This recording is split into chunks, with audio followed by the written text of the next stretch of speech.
Olá a todos, sejam bem-vindos à nossa segunda live de uma série que começou ontem e é um projeto criado pelo Sebrae Pernambuco especialmente para você empresário, para você empreendedor, trabalhador informal, colaborador e também profissional autônomo, para que a gente possa discutir um pouco mais, esclarecer, tirar dúvidas e debater, porque esse momento ele é importantíssimo que a gente possa disponibilizar todos os canais para que a gente tire dúvidas e esteja junto com você nesse momento. No dia de hoje, o Sebrae tem uma estratégia de não parar. Tá? A gente vai manter nosso atendimento, só que prioritariamente de forma online. Nós reforçamos nosso atendimento, nosso corpo de especialistas está a postos para lhe atender e podem acessar nossos diversos canais através do nosso portal pe.sebrae.com.br, o nosso WhatsApp 991946690, através da nossa central de relacionamento 0800 570 0800 e também gostaria de convidar você a baixar o nosso aplicativo. Ele já está disponível tanto para iOS quanto para Android e através dele fazer esse relacionamento com você. E no dia de hoje a gente vai discutir um pouco mais sobre os impactos econômicos do coronavírus. E para isso a gente convidou hoje Francisco Saboia, que é economista e é nosso diretor superintendente. Bem-vindo, Chico. Obrigado, Léo. Boa tarde a todos aqui, os colegas, os amigos que estão ouvindo, os pequenos empresários, aqueles profissionais autônomos e todos aqueles que se interessam por esse assunto e que vêm sendo impactados por esse drama, por essa pandemia que a gente vem experimentando nesses últimos dias. Pois é, Chico, desde dezembro, desde 31 de dezembro, quando a OMS recebeu a notificação do coronavírus, que virou Covid-19, praticamente 2 meses e meio aí, e a gente já está acompanhando aí na pele a situação. E para isso a gente gostaria de discutir um pouco hoje quais serão os impactos, quais estão sendo os impactos e também quais os setores mais afetados, não só na economia brasileira, mas principalmente nos nossos pequenos negócios. Pois é, Léo, esse é um ponto, você começou do ponto correto. Nós temos uma situação que entrou nas nossas vidas no começo desse ano, no último dia do ano passado, a China notificou o primeiro caso, e esse vírus foi se alastrando, como todo mundo sabe, e nós, obviamente, um dia seríamos atingidos como nós fomos. No primeiro momento, a sensação é de que você tem apenas o impacto epidemiológico sobre a saúde das pessoas. Mas a gravidade dessa crise está gerando um efeito colateral, que é tão grave ou mais grave, que são os impactos econômicos. Porque quando a crise epidemiológica passar, restará um tecido produtivo extremamente maltratado. Uma economia, Léo, que infelizmente, em todos os cenários que estão sendo traçados pelos economistas, pelos especialistas, aponta para uma retração econômica. Hoje, grandes cenaristas como Goldman Sachs e outros mais, já apontam para uma recessão que oscila entre 1% até, pasme, 3,5% para a economia nesse ano 2020. Esse, no primeiro momento, é o efeito do vírus sobre o nosso cotidiano, sobre o cotidiano dos negócios. E por que isso se dá, Léo? Isso se dá porque, simplesmente, as medidas de combate ao vírus, que vêm sendo vencedoras em países como a China, em países como Coreia, em países como o Vietnã, passam muito pelo que se chama a supressão. Não vale mais a pena, Léo, apenas fazer a mitigação, tomar cuidados, lavar a mão com álcool gel, evitar toque entre as pessoas. Isso é importantíssimo. Essas medidas mitigam, mas elas são insuficientes. Então, dado o caráter da pandemia, entrou em cena o fenômeno da supressão, quer dizer, a estratégia da supressão. E na supressão, cuja expressão mais comum, mais popular é a quarentena, as pessoas ficam sem conexão, sem contato social. É a teoria do distanciamento. Então, isso implica que as pessoas ficam em casa. E aí os impactos sobre a economia são imediatos, porque as pessoas ficando em casa, elas não consomem uma série enorme de produtos que são, via de regra, fornecidos pelos pequenos negócios.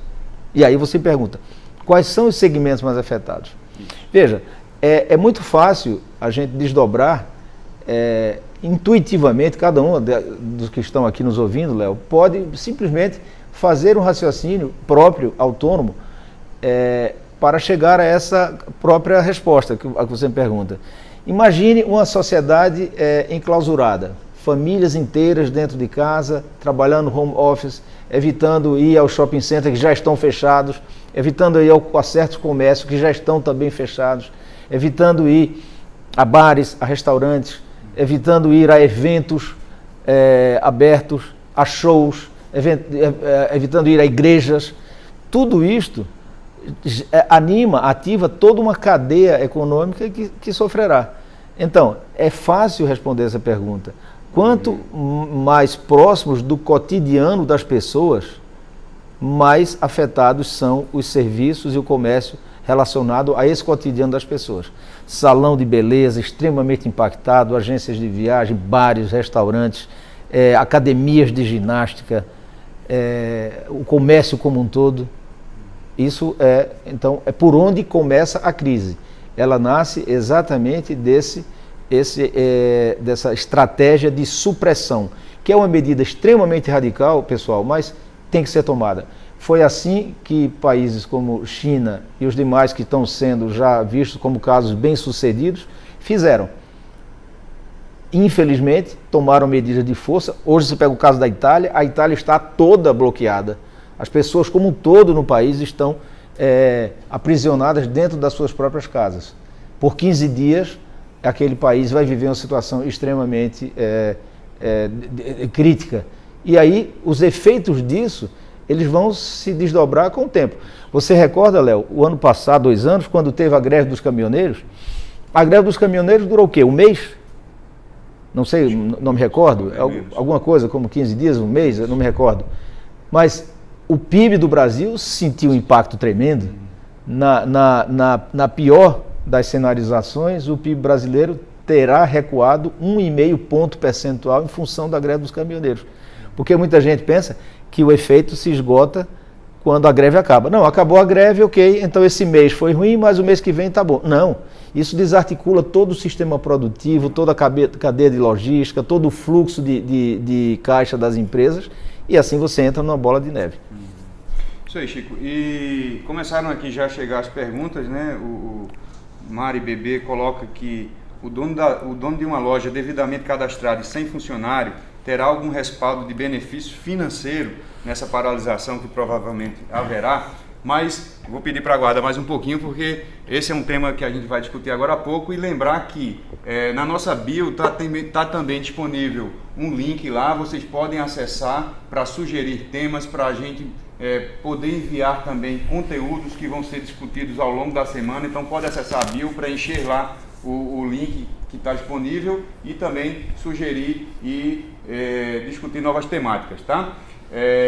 Também lembrar que amanhã, mais especificamente, como o tema aqui perguntado foi sobre a questão financeira, a live de amanhã será exatamente sobre gestão financeira para driblar a crise. Então, no mesmo horário, amanhã a gente vai conversar sobre isso. Mas aproveitar o gancho aqui da pergunta, Chico, dentro desse cenário, a gente viu no início da semana, né, a equipe econômica do governo anunciou um pacote de medidas que começaram já a sair saírem as regulamentações, né, mas o impacto todo anunciado no início da semana foi de 147 bilhões, só que na quarta-feira ontem foi anunciado mais a possibilidade de um novo benefício que a gente vai conversar também um pouco, que no total seriam 170 bilhões no pacote para combater os efeitos, ou pelo menos minimizar os efeitos. Eu queria a tua opinião com relação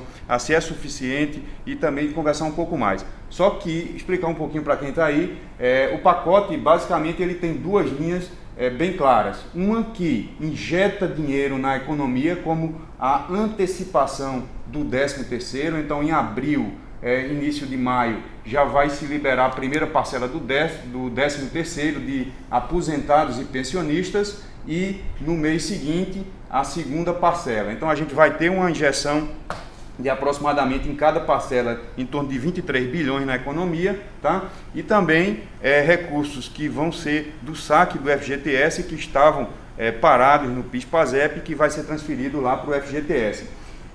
Então essas medidas elas antecipam, assim como a inclusão de aproximadamente 1 milhão de pessoas no Bolsa Família. Então essas medidas elas vão injetar aí aproximadamente 83 bilhões de reais na economia.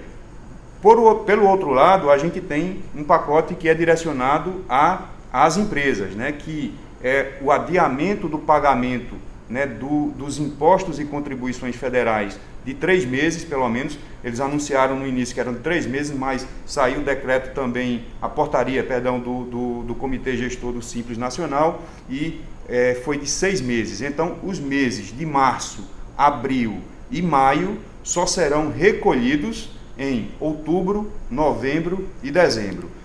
Assim como a questão do Sistema S, que inclusive o Sebrae também está cortando na própria carne para fazer frente ao embate a essa pandemia, e 50% do recurso do Sistema S será desonerado da folha, que dá exatamente uma média de 1,5% de desoneração na folha de salário. Então, diante dessas duas medidas, a primeira, com injeção desse valor na economia para pessoas que estão em vulnerabilidade ou que participam dos programas sociais, assim como o empresário tendo nesse momento que utilizar esse dinheiro, qual seria para o pequeno negócio uma das melhores recomendações? Olha, Léo, a gente está vivendo um momento em que a política econômica do governo prioriza o equilíbrio fiscal e enfatiza um vigor e atribui à política monetária, a redução de juros e alguma simplificação de crédito, um poder que ele já não tem, um poder mágico que ele já não tem. Esse pacote é uma manifestação clara desse dogmatismo econômico. E explico por quê, Léo. Se você observar, praticamente não tem dinheiro novo nesse pacote. Esse pacote que o governo anunciou, o primeiro inclusive, principalmente o primeiro de 147 milhões, anunciou há poucos dias, é um pacote que trabalha em duas situações. Remanejamento de verbas, por exemplo, tira do PIS, que já existe, PIS/PASEP, e bota no FGTS, tá? E o movimento de calendário. Então, o governo não injetou dinheiro novo, apenas trabalhou o remanejamento e o movimento entre datas, antecipando receitas, como você mencionou bem, 13º, o bônus, o abono salarial. Abono salarial, né? Então, isso são antecipações de receita para o cidadão e adiamento de obrigações fiscais. Ok, isso ajuda. Esse plano vem na direção certa, mas ele é tremendamente tímido, ele é claramente ineficaz, claramente ineficiente. Ele não vai gerar os resultados esperados. Porque a dimensão da crise, Léo, é muito maior do que muitos analistas e muitos formuladores de política pública estão captando. A compreensão, no primeiro momento, de Brasília foi uma compreensão insuficiente, tímida, e não havendo dinheiro novo, nós não vamos aliviar o pequeno negócio, que nesta hora terá, pelas razões que a gente já apresentou na outra pergunta sua, um baque no seu fluxo de caixa. Sim. Há que se entender, e vocês aqui que estão nos assistindo sabem disso porque são empreendedores, que os pequenos não têm os mesmos mecanismos de proteção que têm os grandes, que têm alguma reserva, que têm alguma poupança, que têm acesso ao crédito estruturado dos grandes bancos, que têm mais capacidade de negociação, que são, via de regra, mais beneficiados pelas grandes linhas de crédito oficiais, etc, etc. Os pequenos não têm essa proteção. Os pequenos só têm o seu fluxo de caixa para manter o negócio. Resultado, no momento em que as famílias estão em casa, em que os consumidores não se dirigem mais aos estabelecimentos, você tem o drama da quebra do fluxo de caixa. E aí, quando der o dia 31 de março, Léo, muitos do que estão aqui nos assistindo vão se defrontar com situações de caixa tremendas. Vão descobrir que não tem dinheiro para pagar o salário, vão descobrir que não tem dinheiro para pagar as obrigações que, nesse momento, por serem diferidas, algumas delas vão ajudar, vão aliviar, vão trazer algum alívio, etc. Mas o problema persistirá, que é o problema do crédito em condições facilitadas, simplificadas, desburocratizadas e disponibilizadas em alta escala para que o pequeno negócio possa atravessar. Isso está faltando. Portanto, é fundamental que o governo abra a carteira, que o governo deixe de lado esse dogmatismo, essa clausura em que ele se... E aqui eu me refiro basicamente ao governo federal, essa clausura em que ele se meteu, uma clausura teórica e dogmática, para poder distensionar essa noção de déficit fiscal e usar efetivamente, Léo, como foi feito ao longo da história, por várias vezes, para enfrentamento de crise.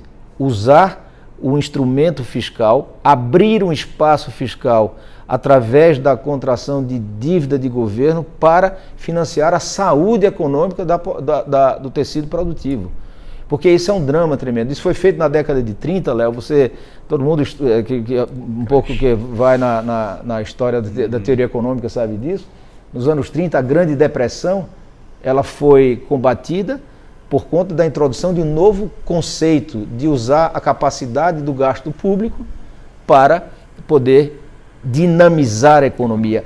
Através de obras, o Estado contratar obras de saneamento, obras de estrada, contratar a construção de escolas, de mais hospitais. Isso ativa a economia. Por outro lado, nós experimentamos há cerca de 10 anos a segunda maior crise da história econômica da humanidade, que foi aquela crise de 2008, 2009 nos Estados Unidos e 2010, 2011 na Europa. Como é que esses países enfrentaram essa crise? Pessoal, novamente, foram utilizados recursos públicos, recursos do Tesouro. O equilíbrio fiscal deixa de ser a prioridade. Ninguém é responsável para, em condições normais, trabalhar numa condição de déficit. Mas essa não é uma condição normal. Essa é uma condição especial. Nós vivemos, então, numa situação, Léo, em que é necessário que o governo chegue junto, abra a carteira, eu repito, e tome medidas de várias naturezas, mas em especial medidas creditícias que não fazem parte deste pacote. Até agora nada do que foi anunciado endereça essa questão, para que você possa levar algum mecanismo que restaure a capacidade de caixa das empresas e que elas possam atravessar essa crise. Ainda tem outro componente, Léo, que eu gostaria de comentar, que é o papel dos estados e municípios. Muitas vezes a gente diz, olha, o Estado tem que fazer a sua parte e o município tem que fazer a sua parte. Todo mundo tem que fazer a sua parte, isso é claro. Mas tem um componente que eu queria refletir aqui, que é o seguinte: na medida em que a União faz algum tipo de renúncia de receita, na medida em que a União, por exemplo, adia o recebimento de tributos, facilitando a vida, obviamente, dos pequenos negócios e dos trabalhadores autônomos e o tecido produtivo como um todo, o governo reduz as suas receitas e, como existe um efeito cascata, os estados e municípios também terão perdas. Então, os estados e municípios também já dão uma contribuição indireta na medida em que as suas receitas cairão pela renúncia de receitas que o governo federal faz. Complementando, essa semana os secretários de Fazenda já sinalizaram isso ao governo federal. Claro, correta. Sinalizando uma perda de até 20% das receitas durante esse período. Corretamente assim o fizeram. De maneira que, com a redução das receitas, fica muito mais difícil os estados e municípios entrarem nesse jogo com instrumentos diretos de indução econômica, de apoio ao pequeno negócio. Porque com a redução de receita, faltará aos estados e municípios recursos para manter, inclusive, o serviço básico, manter a limpeza urbana, manter os hospitais funcionando, manter as crianças, a merenda escolar que vai ser garantida mesmo para as crianças que não estão em sala de aula, eles vão ter acesso, de maneira que esse é um componente. Aí você diz, bom, então entramos assim num checkmate? Não, mais uma vez, a União tem que renegociar a dívida que os estados e municípios têm para também, igualmente, diferir essas obrigações que os estados têm, o pagamento dos empréstimos, das dívidas que os estados e municípios têm com a União, dívida de INSS, por exemplo, que é gigantesca e consome parte dos orçamentos, você sabe muito bem, dos municípios, para que também os estados e municípios eles tenham o mesmo alívio que o pequeno negócio terá quando essas medidas ou parte delas for implementada. E aí sim, nesse momento, se você adia o pagamento da dívida que todo mês os estados e municípios têm com a União e espicha, renegocia essa dívida, alonga o perfil dessa dívida, você passa a ter então mais um aliado nessa luta contra os efeitos econômicos do coronavírus. Mais uma vez, amigos, a bola está com a União. Isso se chama basicamente um fato. O Ministério da Economia tem que deixar de lado essa prisão, essa clausura dogmática de déficit zero, de superávit fiscal, mais do que o déficit zero, para assumir que o que foi feito ao longo da história, inclusive agora na Europa, países como a Alemanha, que ontem anunciaram, acreditem, 550 bilhões de dólares, isso dá mais ou menos a uma taxa de 5, isso dá 2 bilhões 750, vamos arredondar, pessoal, para 3 bilhões de reais, é o que a Alemanha fez ontem. Também ontem, anteontem, a Espanha, que é um país cujo PIB é menor do que o Brasil, anunciou 220 bilhões de dólares. Para quê? Para crédito para o setor produtivo. Com recursos de onde? Do Tesouro. E a gente poderia aproveitar, Léo, que a taxa de juros está muito baixa e o governo tomar financiamento para custear todo esse esforço nacional de mobilização a taxa de juros muito baixas. Ou seja, que, a depender do perfil, de quanto mais longo o prazo for, não sacrificará, não comprometerá a sanidade fiscal de longo prazo do governo, das contas públicas. Me lembrar, Chico, eu aproveitar esse mote e dizer que a gente vai discutir também mais de uma forma bem prática de como o pequeno negócio vai poder usar, né, desse recurso que foi disponibilizado pelas instituições, não só as públicas, mas também as privadas. A gente vai orientá-los da melhor forma de como acessar. A gente vai fazer uma live também somente sobre a questão do acesso a crédito em tempo de coronavírus. Aproveitar aqui, Chico, que o Mexicanas, @mexicanas.com, perguntou sobre se esse recurso que foi uma medida anunciada pelo governo da postergação, né, do adiamento do pagamento dos impostos, se é uma isenção. Aí, só lembrar que não. Não, né? Não é isenção. Não é isenção. Vejam, gente, não tem dinheiro novo na parada.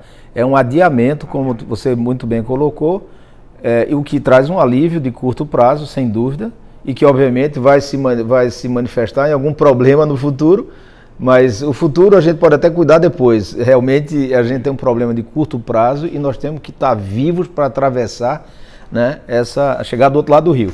Aproveitar para dizer que os vencimentos agora que dia 20 de março, né, que são referentes ao mês de competência de fevereiro, eles deverão ser pagos normalmente, né? O mês de competência dessa medida anunciada pelo governo são os meses de março, que é recolhido em abril, né?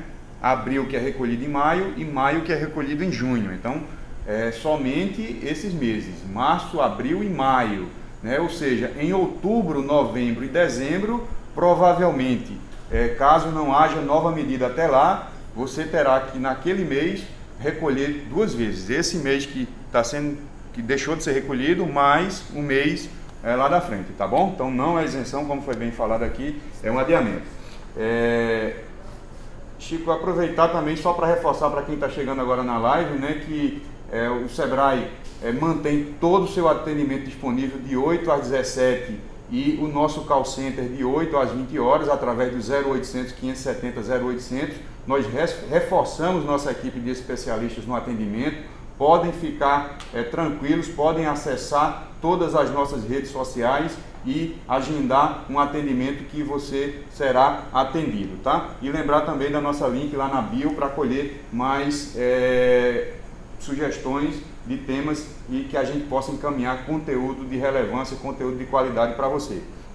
Chico, antes da gente entrar aqui no próximo tema, o Léo Estevão também disse que a gente vinha numa recuperação econômica superando os 2% do PIB, né? Com esses impulsos dados para combater, podemos ter o risco de ter inflação? Olha, a gente não corre o risco de inflação porque a economia está tão deprimida que não tem uma ativação da demanda, né? Hoje eu até gostaria de fazer, Léo, o nome Isso, Léo Estevão. Léo Estevão, eu gostaria de fazer até um comentário sobre parte da sua pergunta, que nós vínhamos num momento de crescimento econômico. Na verdade, o que houve foi uma grande frustração do crescimento. Nós começamos o ano de 2019 com os analistas projetando alguma coisa entre 2,6% e 2,8% do PIB. Depois essa projeção foi caindo e nós terminamos o ano, Léo, infelizmente com 1,1% do PIB. Começamos o ano de 2020 com os analistas projetando, mais uma vez no afã, né, de otimismo, projetando 2,6%, 2,8%, 2,5%, etc. Agora, Léo, infelizmente, todos os cenaristas já baixaram as expectativas. Até uma semana atrás, havia a expectativa de que a economia caísse de 1 a 2 pontos percentuais. Alguma coisa, Léo, que faria com que uma expectativa de 2,5 fosse 1,5, fosse 2, fosse 1, até 0,5%. Agora, infelizmente, no dia de hoje, as expectativas pioraram muito. E aí, grandes grupos de cenaristas, que geralmente estão associados aos economistas de mercado financeiro, já começam a projetar uma recessão. E não é uma recessão, infelizmente, uma recessão branda, é uma recessão que pode, como eu já disse, oscilar de 1 a 3,5% de queda. Ou seja, é alguma coisa que a gente tem que estar preparado para enfrentar. E aí eu volto, Léo, a falar do que eu comentava há pouco, que a única maneira que a gente tem, na hora em que os instrumentos de política monetária, como por exemplo a taxa de juros baixíssima, não estão respondendo porque o tecido produtivo não está funcionando, não houve investimentos novos, não houve chegada de dinheiro do exterior, ao contrário, o que houve foi a maior retirada de dinheiro em dólar da história do Brasil, 40 e tantos bilhões de dólares foram sacados nesse ano que passou, de sorte que a expectativa de inflação realmente não existe. Não existe inflação, salvo alguns momentos tristes chamados de estagflação, numa economia estagnada. Estagflação é aquele inferno. A estagflação é quando você tem a economia estagnada e inflação ao mesmo tempo. A inflação no Brasil realmente está controlada, não é um problema que se avizinha, e sem demanda, sem o consumo acontecendo, sem crescer a venda das lojas, a produção das fábricas, não tem porque tem inflação. Chico, só a última pergunta aqui para a Casa Belo Home, que pergunta aí quem quer abrir um negócio num momento como esse. Eu acho que a gente vai deixar o oportunamento para o final, porque a gente vai... Pode fazer. Pode juntar aí e fazer isso aí. Só lembrar também, o Fernando está lembrando aqui no @Fernando, que o parcelamento, né, de quem realizou parcelamento, esse não foi adiado. Então, na data do vencimento, tem que ser pago. Então, aquelas empresas que aderiram ao parcelamento disponibilizado pela Receita Federal, né, ele tem que ser pago, tá? Chico, dentro desses impactos que a gente já conversou aí bastante, sem dúvidas, um que está marcando muito esse momento é com relação às relações de trabalho, né? O home office, que está bastante disseminado, né? A gente tinha ligeiramente alguns níveis de empresa, dependendo da maturidade do profissional, da empresa que aderia a um sistema como esse, mas hoje praticamente está na língua popular, hoje todo mundo está falando em home office, né? Exatamente. a questão da flexibilização de algumas regras trabalhistas que antes eram cláusulas praticamente pétreas, né, imutáveis, estavam lá escritas à pedra mesmo, né, como é a redução da carga horária de trabalho, a redução da jornada de trabalho e a redução salarial. Como é que você vê também essa questão das relações de trabalho aí dentro dos impactos dos pequenos negócios? Léo, o Brasil tinha até a reforma trabalhista que foi feita há 2 anos, tinha uma das legislações mais anacrônicas, porque ela foi toda moldada em cima dos princípios de uma sociedade industrial do começo do século passado. A nossa reforma é do ano de 1940, da época de Vargas, inspirada em algo similar feito nos anos 20, na Itália e outros países da Europa. De maneira que 80 anos depois, quase 20 anos depois, 100 anos depois, manter os mesmos princípios de relações trabalhistas é negar a evolução da própria sociedade e, em especial, Léo, os impactos das tecnologias. E aí a sua pergunta é muito interessante porque você falou de uma aplicação concreta dessas transformações tecnológicas que o mundo está vivendo. Isso. Quando as tecnologias mudam e as inovações acontecem, muda tudo junto. Não muda só uma coisa, muda o jeito de fazer, de produzir, mas muda o jeito de consumir, muda o jeito de se relacionar, muda as relações de trabalho também. Então, é óbvio que por um conjunto enorme de razões, a existência de tecnologias digitais, essas que são carregadas aqui por exemplo, pelo celular, com esse conjunto enorme de aplicativos, pelos instrumentos de comunicação como WhatsApp, etc., isso abre um novo mundo de possibilidades. Então, claro que os trabalhadores e as relações de trabalho também tinham que mudar.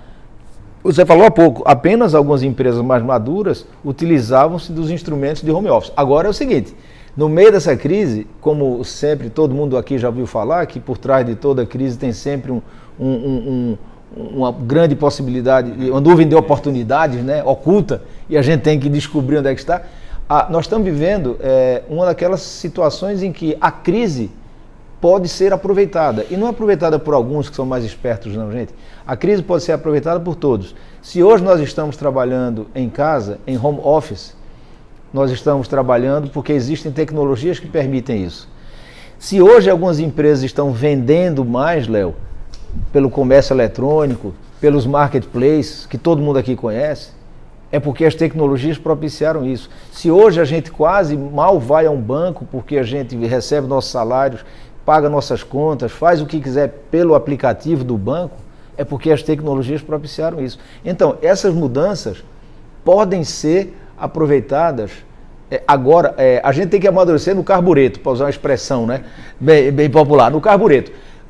Talvez aqui, não sei, talvez muito poucos dos que estão aqui nos assistindo, Léo, estivessem pensando em que poderiam usar a modalidade de home office nos seus negócios. Agora a gente está sendo obrigado a fazer isso. E aí a gente vai descobrir, gente, que não tem nenhum mistério. A gente vai descobrir que já poderia ter feito isso muitas vezes. Assim como adotar os outros instrumentos, as outras ferramentas para fazer negócio, que eu imagino que seja outra parte aí da sua pergunta, porque nós estamos falando de teletrabalho, de trabalho remoto, de home office.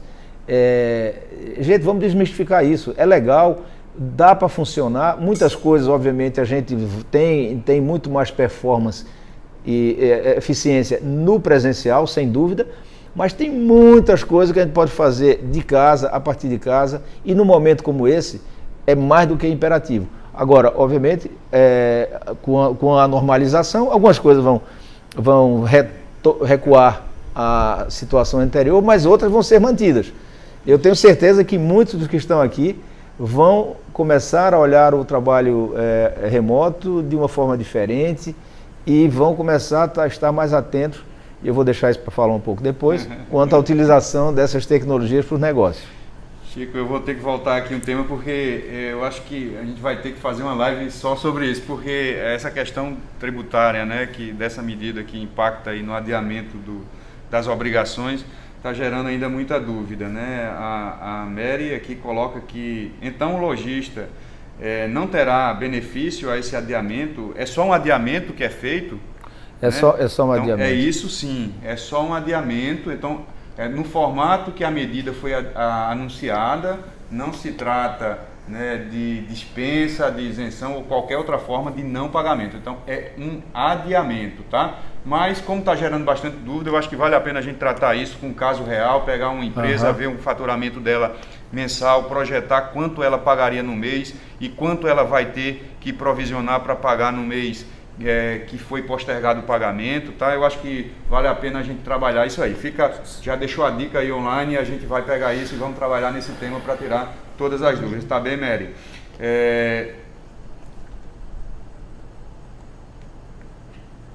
Com relação, Chico, mais especificamente, né? Lembrando aqui sempre que, assim como as lives, né, vão ser uma constante agora nessa forma de comunicar do Sebrae, né, em como os instrumentos, as tecnologias, né, pode levar uma orientação com muito mais valor naquilo que realmente vai fazer a diferença para o empreendedor, né? Nesse cenário a gente conversou bastante em termos de impacto. Fica aqui certamente a ideia de que vamos precisar trabalhar temas específicos de forma bem mais prática para que a gente coloque muitas vezes um beabá mesmo, um passo a passo em como o empresário daquele segmento, alimentos, de turismo... O Sebrae é bom nisso, hein? Hoje é a economia dos aplicativos, né? Os motoristas... hoje os entregadores de qualquer aplicativo que seja estão tendo que retomar e refazer, não sei como eles vão pensar isso, então a gente vai poder contribuir nisso. Eu queria conversar até um pouco mais nessa linha, né? Em como o Sebrae, que já vem passando por um forte processo de transformação digital também, incorporando isso à cultura e levando isso ao empresário, como a gente pode contribuir de fato para a melhoria e para minimizar os impactos nos pequenos negócios dessa crise. Ok. Léo, e lá em todos, né? Na verdade, a gente estava falando aqui muito do que cabe ao governo fazer. Os governos, de um modo geral, no nível federal, estadual e municipal. E é muito, e é a maior parte, nesse momento de crise, da solução passa, em especial, pela União. Isso aqui nós já falamos. Mas tem muito, Léo, que pode ser feito e deve ser feito pelos próprios empreendedores, pelos próprios empresários, contando com o apoio do Sebrae, que se coloca completamente à disposição através dos canais que você já mencionou e que eu acho que vão aparecer na tela, né? Talvez aí apareçam, né, os canais nas redes sociais, o nosso website, o nosso 0800, tudo isso são canais para que a gente possa manter a conexão com vocês. Agora, o que é que a gente pode fazer, Léo? Também no carbureto, né, para usar a expressão, diante dessa crise e, portanto, fazer dessa crise, gente, uma alavanca para a gente fazer as transformações que a gente já está atrasado. Nós podemos fazer muito. Muitos que estão aqui assistindo já devem ter ouvido uma palavra assim complexa chamada transformação digital. Essa palavra ela assusta, mas ela não tem nada de complexidade. Isso significa basicamente você utilizar as possibilidades das novas tecnologias digitais para fazer negócios. Porque, Léo, eu tenho certeza que muita gente que está aqui, muitos empresários, são, na pessoa física, extremamente digitais. Eu tenho certeza que você que está aqui ouvindo, você vai no banco, você paga a conta pelo aplicativo, você pede um iFood, pede um Rappi, pede um Uber, você usa isso aqui na pessoa física. Mas também tenho certeza que muitos, nos seus negócios, são completamente, como a gente diz, analógicos, a moda antiga, que espera o cliente chegar no balcão e tal. Isso, o mundo mudou, gente, o mundo mudou. E aí, a transformação digital, Léo, e o Sebrae pode ajudar vocês todos que estão aqui nos assistindo. Procure o Sebrae é bom nesse negócio. O Sebrae ajudará muito você a utilizar dessas ferramentas para o seu negócio, ou seja, você tem uma nova estratégia de negócios, fazer o negócio de um jeito diferente, de um jeito novo. Hoje, Léo, na crise econômica, se o cliente não vem ao seu estabelecimento, vamos até ele, vamos até o cliente. Como é que eu vou até o cliente, gente? Nós precisamos fazer a roda da economia girar. E como é que nós vamos fazer a roda da economia girar se as pessoas estão cada vez mais represadas dentro de casa? Se os fluxos de logística, inclusive, se o abastecimento também vai ser afetado, já está sendo afetado pelas mesmas razões.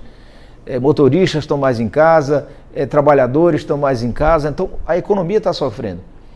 A única chance, pessoal, que a gente tem de enfrentar esse drama econômico é sendo mais digital. O único instrumento que a gente pode ultrapassar essas limitações que são de ordem física é utilizar de instrumentos como o WhatsApp, como o Facebook, como as redes sociais, esse que todo mundo sabe o que eu estou falando, todo mundo tem, para fazer negócio. A gente pode ir atrás, a gente pode fazer vendas pelo celular, a gente pode fazer entregas pelo celular, a gente pode receber dinheiro pelo celular, a gente pode pagar contas pelo celular. Tem muita coisa que a gente pode fazer. A gente pode anunciar nossos produtos. O WhatsApp é uma ferramenta incrivelmente interessante. Está todo mundo, 75%, Léo, da população está conectada no WhatsApp. Então, vamos embora, vamos usar esse negócio, entendeu? E aí o Sebrae ajuda, isso que você falava mais cedo. Procura o Sebrae. Nós estamos com a equipe de especialistas de prontidão. Nosso atendimento, todo mundo sabe, daqui para frente será exclusivamente online, enquanto passar essa crise. Nós não temos mais ninguém trabalhando no atendimento presencial, por recomendações, obviamente, que vocês todos sabem, de saúde pública, e a gente está junto mesmo nessa luta, mas ao mesmo tempo reforçamos enormemente nossa infraestrutura e nossa capacidade técnica para atender o pequeno negócio na modalidade remota, com produtos dessa natureza. Como vender pelas redes sociais, como se comunicar com o cliente, como ir atrás do cliente usando as redes sociais, usando as tecnologias digitais. Um simples celular e meia dúzia de aplicativos. Os meios de pagamento eletrônicos também sairão fortemente fortalecidos nessa... Claro.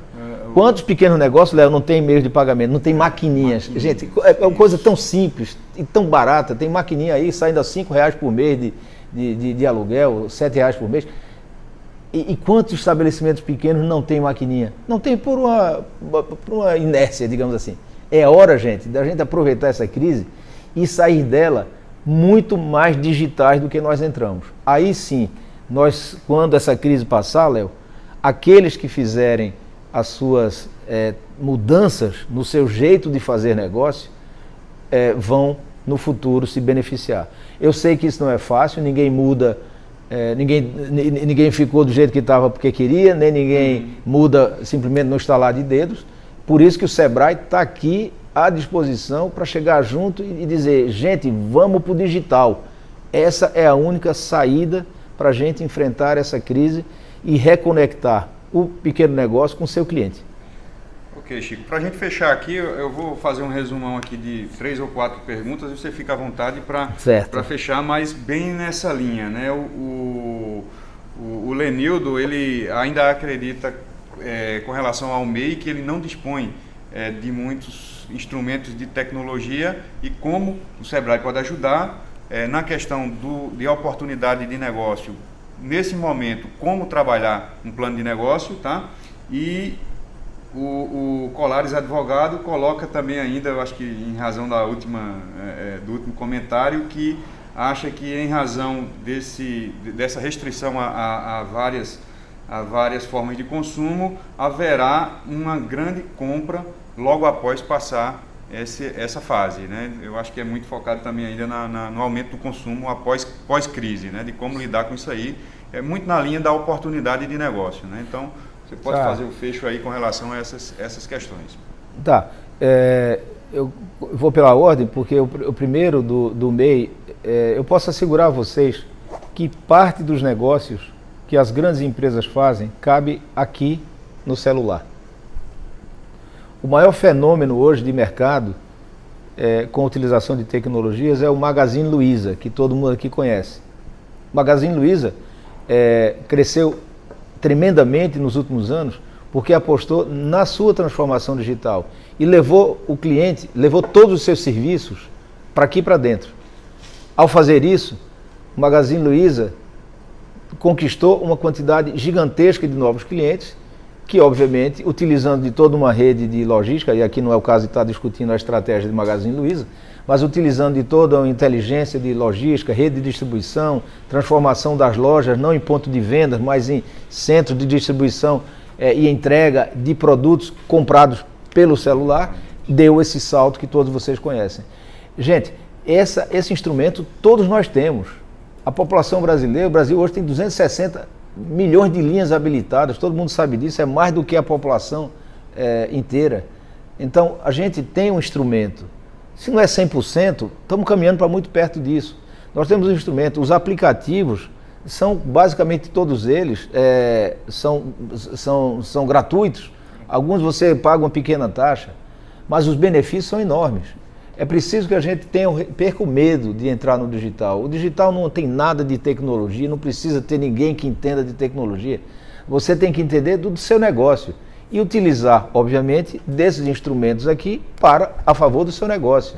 É simples, gente. O próprio app do Sebrae, que a gente recomendou, o app do Sebrae é um app fortemente voltado para o MEI, para o pequeno negócio como um todo, mas ele é muito voltado para o MEI. Recomendo que vocês baixem, façam um download desse app, é muito leve, ele ocupa pouco espaço, ele é uma máquina, tem muitos serviços, tem mais de 70 serviços disponíveis para o MEI dentro dele. Ele está disponível tanto para o Android como para o Apple, para o iOS. Portanto, vão lá e baixem esse troço. Isso é muito fácil.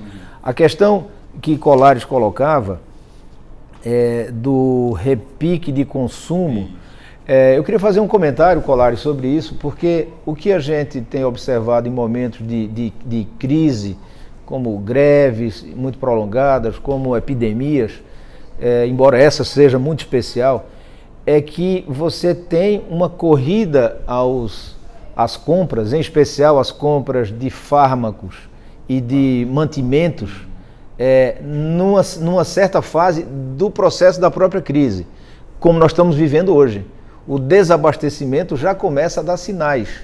Já existem, em primeiro lugar, naqueles produtos relacionados à higiene e proteção à saúde, você já não encontra um álcool gel mais na farmácia. Mas não é só um item específico, o álcool gel. Já tem uma família inteira de produtos que começam a ter problemas. Tanto é que os grandes players, né, os grandes magazines e tudo, já estão limitando vendas. Né? A Amazon já limitou as vendas, a Magazine Luiza hoje entrou com uma nota dizendo que também está limitando vendas de certos produtos para não ter desabastecimento amanhã. Então, eu particularmente não acredito que haja um benefício na saída da crise pelo crescimento das vendas. Vai ter um crescimento ou outro, mas a história não se manifesta.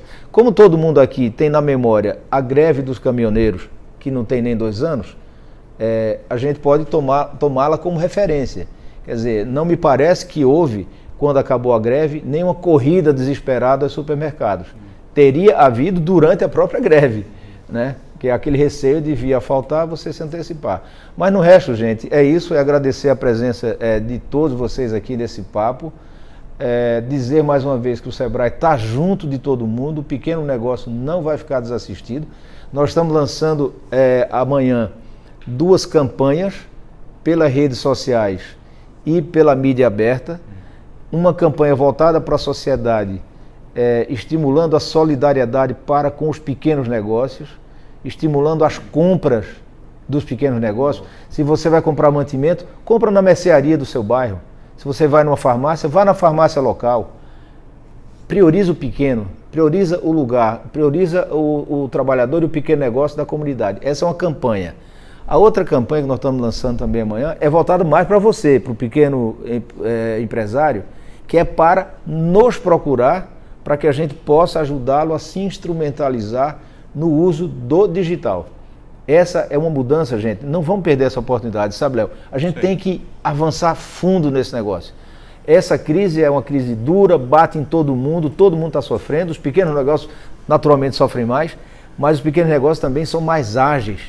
E o Sebrae tem essa expertise e sabe como ajudar os pequenos negócios rumo à utilização desses novos instrumentos, dessas novas ferramentas.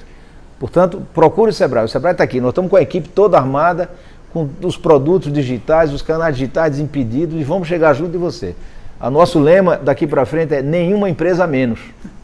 Isso aí, Chico. Boa, viu? Obrigado aí pela participação, esclarecimentos e contribuições, e agradecer a você também aí e lembrar que amanhã é nossa live com relação à gestão financeira para driblar, né, nessa crise, tá? Então, a partir do mesmo horário, a gente conta com vocês. Qualquer dúvida, entre em contato com nossa central, acompanha nos canais e nas redes sociais, mas não fique com dúvida. Muito obrigado.